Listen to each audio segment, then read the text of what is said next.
오늘은 애굽과의 맹약 경고, 애굽과의 맹약 경고이라는 제목으로 말씀을 상고합니다.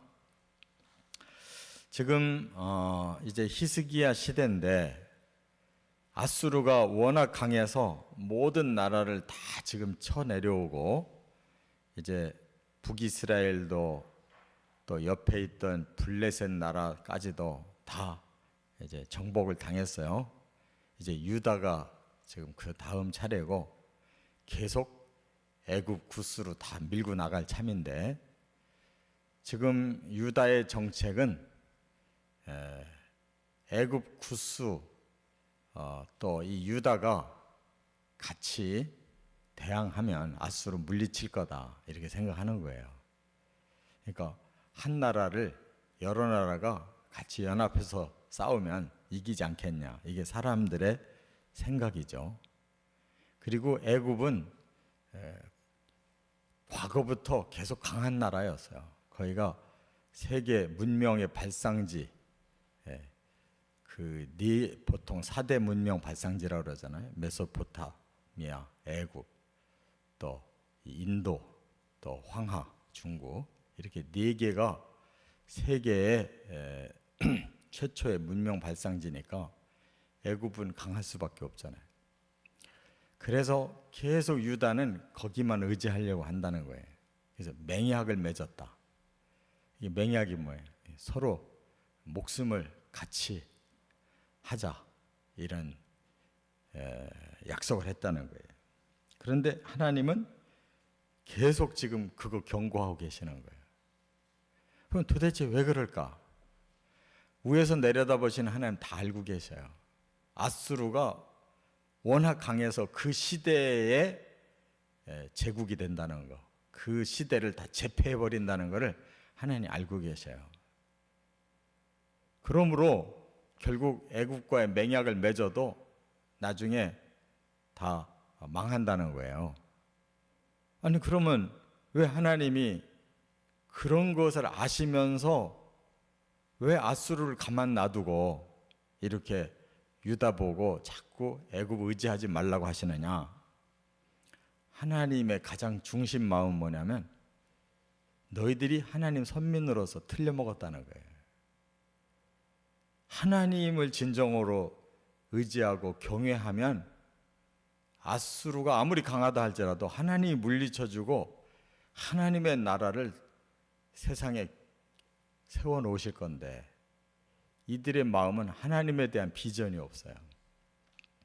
하나님은 엄청난 비전을 가지고 유다 나라를 쓰시고 싶은데 이 생각들이 콩알만 해가지고 자기들이 어떻게 삐짓고 살리려고만 하지 도대체 위에 계신 하나님의 능력을 안 믿는단 말이에요. 하나님의 비전을 품지를 않아요.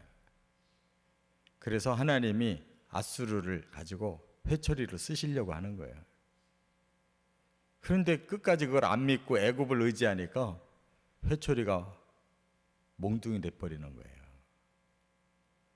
그러니까 우리가 인생을 살아도 예수를 믿고 구원을 받고 뭐 어쩌고 저쩌고 하면서도 역시 생각이 콩알만 해가지고 세상 사람들과 똑같아. 우리 예수 믿는 사람 비전이 뭡니까? 남들 안 믿는 사람들 뭐 아파트 사서 투기하면 돈 잘 벌고 땅 사서 투기하면 돈 잘 번다는데, 지금 청와대에 그 나라를 다스린다는 사람들 맨날 그 짓들을 하고 있는데 도대체 누가 이 나라의 비전을 세워서 바르게 끌고 가겠어요? 예수 믿는 사람들도 똑같은 생각하고 이 땅에서 어떻게 하면 더 치열하게 더 성공할까?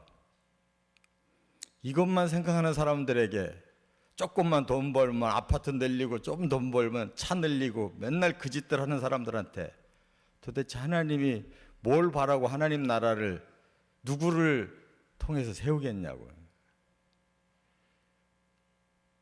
교회마다 목표가 더 큰 교회, 더 헌금 많이 거두어드리는 교회, 더 세상에 알려지는 교회, 이것만 추구하고 있으니 온통 큰 교회들이 다 부정부패가 일어나가지고 세상에서 웃음거리가 되고 있는데, 바로 하나님 이거 지금 지적하는 거예요. 남 얘기가 아니고 우리 얘기 하시는 거예요. 그렇기 때문에 바로 유다는 이 죄를 반드시 청산해야 된다. 세 가지를 지적하셨어요. 첫째, 1절부터 7절에 보면 애굽을 의지한 죄를 지적하셨어요. 그러니까 하나님 힘보다 사람 힘이 더 그들에게는 커 보이는 거예요. 그래서 패역한 자식들이라 그러세요. 패역이 뭐예요? 타락하고 망난이 된 사람들을 말하는 거예요. 근데 자식들이라고 붙였어요. 왜? 분명히 유다는 하나님 자식이에요.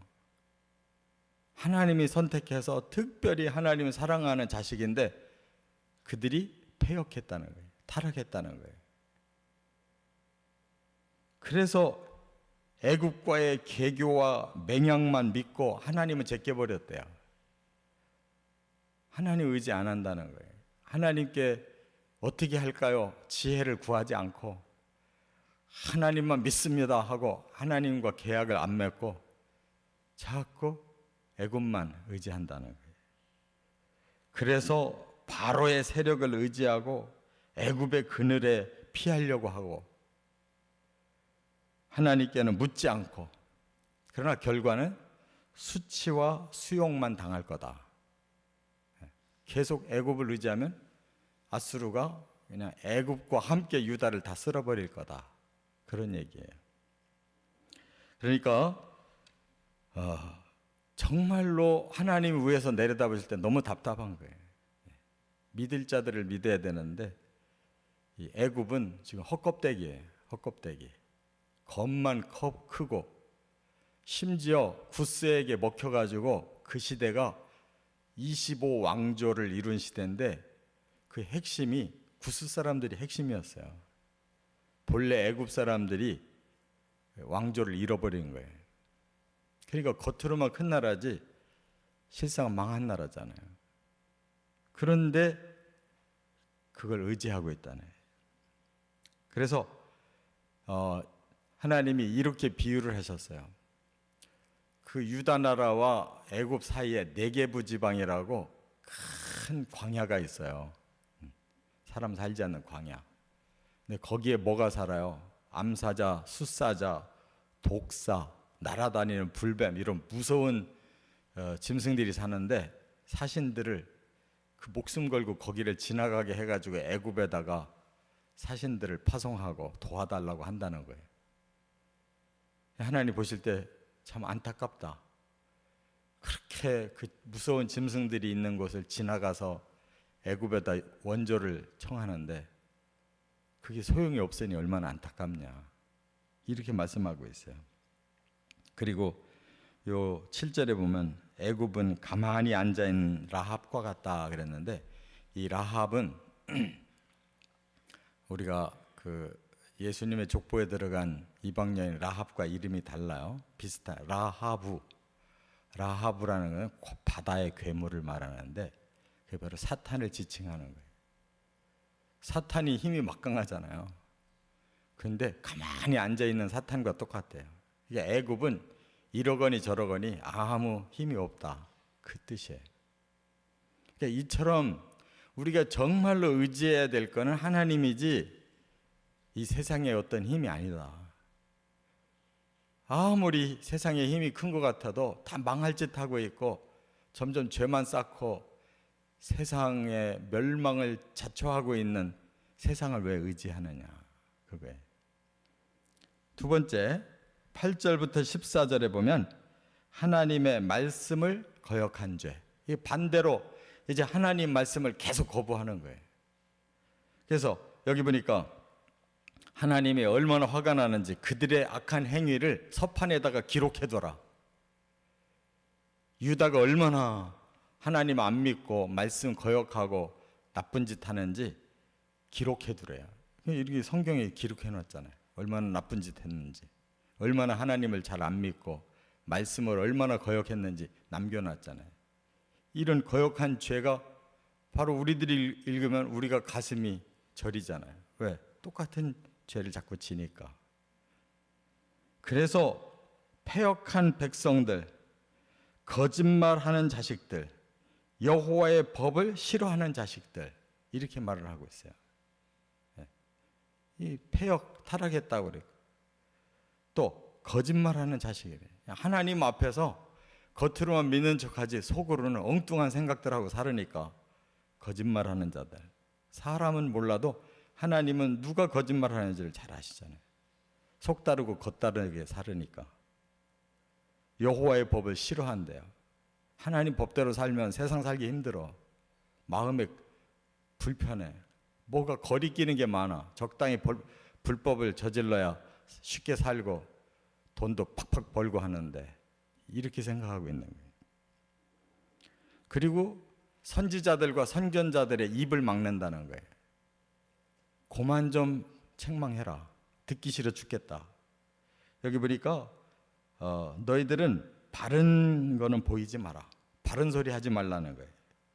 부드러운 말을 하고 거짓된 말을 좀 해달라. 자꾸 축복받는다. 이대로 하면, 이대로 살면 평안하다. 이렇게만 좀 얘기해달라는 거예요. 올바른 말 하지 말래요. 괴로우니까. 그리고 오히려 바른 길을 버리고 첩경에서 돌이키고 하나님 떠나게 이렇게 거꾸로 말을 해달래요. 이게 얼마나 패역한 거냐. 하나님 말씀을 그 자식들이 듣기 싫다고 그 말을 해주는 선지자들, 선견자들, 당신들 말을 바꿔라. 반대로 바꿔라. 우리에게 편안하게 해달라.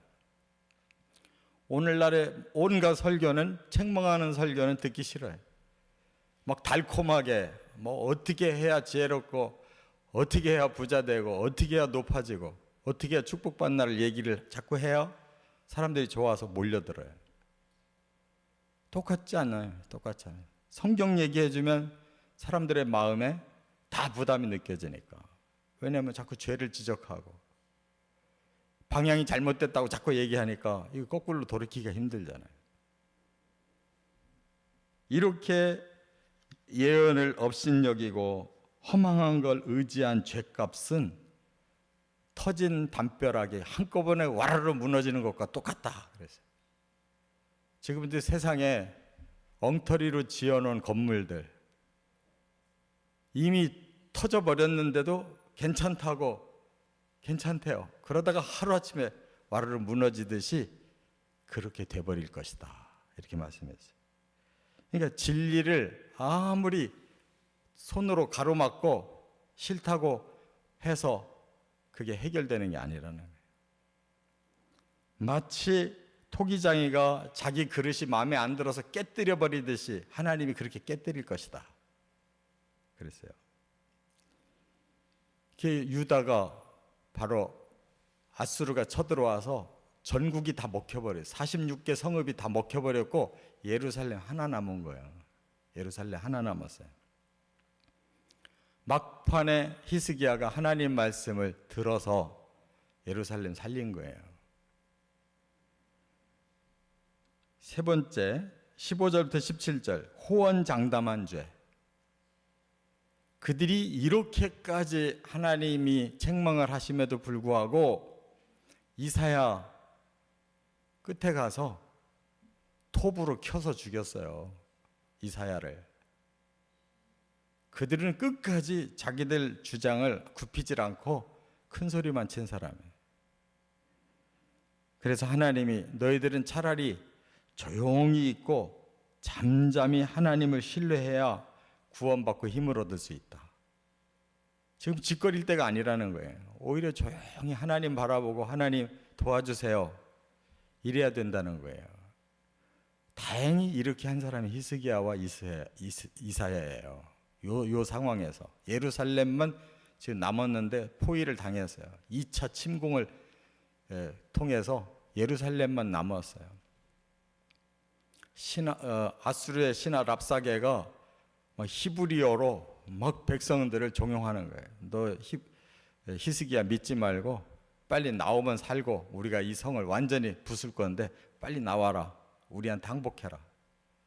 히스기야와 이사야가 백성들을 붙들고 하나님께 기도만 했어요.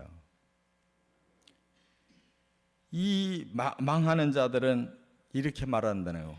만약에 뚫리면 우리가 애굽에 말이 있으니까 애굽 말 타고 도망가면 된다.